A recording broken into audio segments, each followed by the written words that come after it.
Hey everybody, me sitting in the car again. That's okay though. Most of my videos are made sitting in a car. I haven't posted a video in a while. Life's been a little crazy. I think it was sometime in January that I posted last. Not sure. And now I'm sitting here waiting to meet up with my girls where I'm getting up for an overnight. So happy. Haven't seen them in a month. My eye itches, I'm sorry. Stupid contacts. I got something under the lens of that one. It's okay. Last video I said something about going through a situation where I'm having to start all over again. Still can't go into details about it. But on the upfront, I'm going back to work. Well, I am back to work. And still hurting from that incident.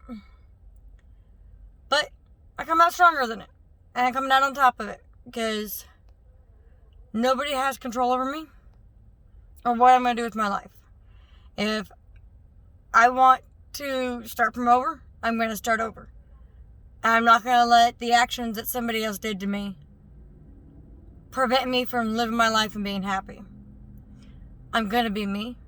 I'm going to be strong. And I'm going to come out of it. I'm happy I get to see my girls for an overnight. It's an improvement.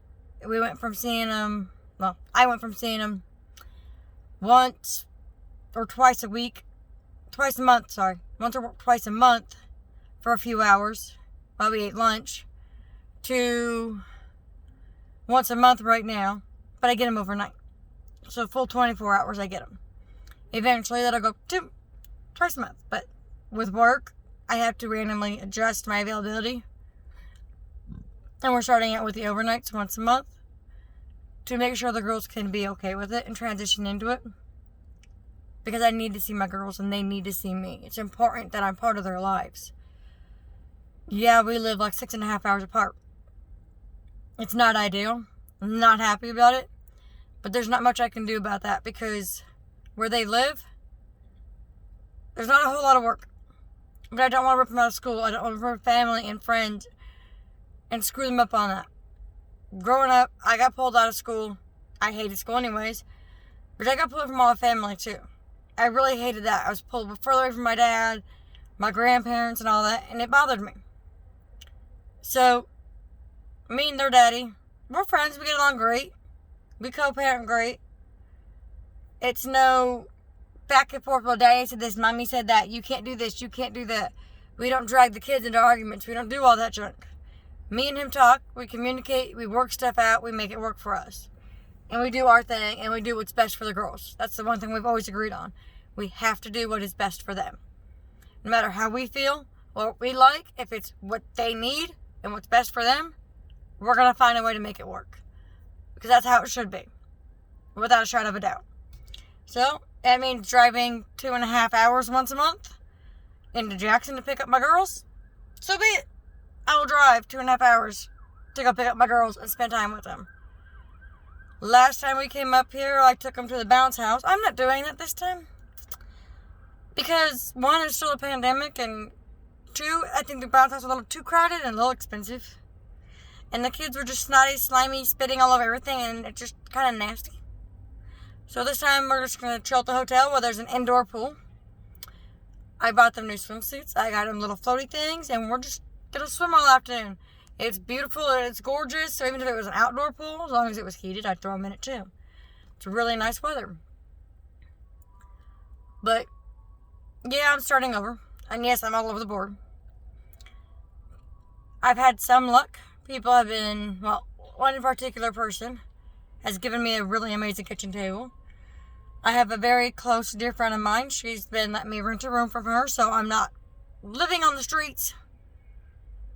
Because I think my last video I posted, I was living out of a hotel. And I didn't have anywhere else to go, and I wasn't able to afford my hotel anymore because it was too expensive.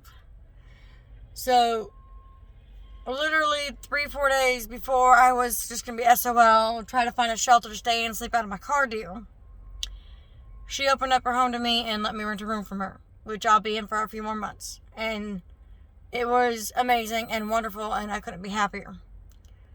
It was a blessing, and she's a godsend.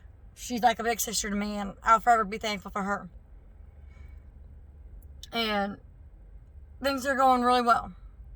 We're getting it all together. I refuse to follow politics anymore. I can't handle it. Mentally speaking, I'm doing much better. I'm not so much letting people walk all over me. I'm actually standing up for myself, even at work, which I wasn't doing before.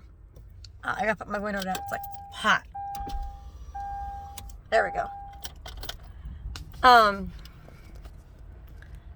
Which is huge for me. I was having trouble standing up for myself at work and speaking how I felt and asserting myself correctly and politely.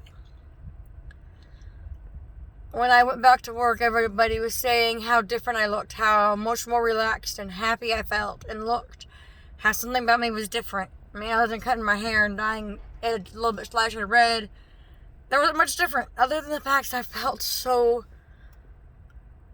much better mentally and physically. I didn't feel like I was carrying all the responsibility and all the burdens of everybody else's crap. The situation I'm in with I'm just going to call him my ex-husband. Even though we're not technically divorced yet, for all intents and purposes, we might as well be. Because you don't do what you did and get me back. So I ain't going to do about that because he hasn't shown up for his arraignment. So I can't talk about it. A whole other story there. But it was a frustrating situation. And I was killing myself just trying to keep everything afloat, keep all the bills paid, keep roof over our heads, food in our stomachs, and it was just too much. I'm not going to let myself get back in a situation like that. It's just, I can't. So I'm spending this time to focus on me, make sure I'm okay, make sure I'm stable, and I can handle my responsibilities by myself. It's not about bringing somebody else in to take care of me. It's not about finding somebody who's going to pay for all my stuff, who's going to take care of me, who's going to be there, and then it ends up being the whole situation all over again. Do I hate him for what he did? I thought I did, but I don't. I hate the fact that I'm now stuck in a maze of trying to figure my life out again.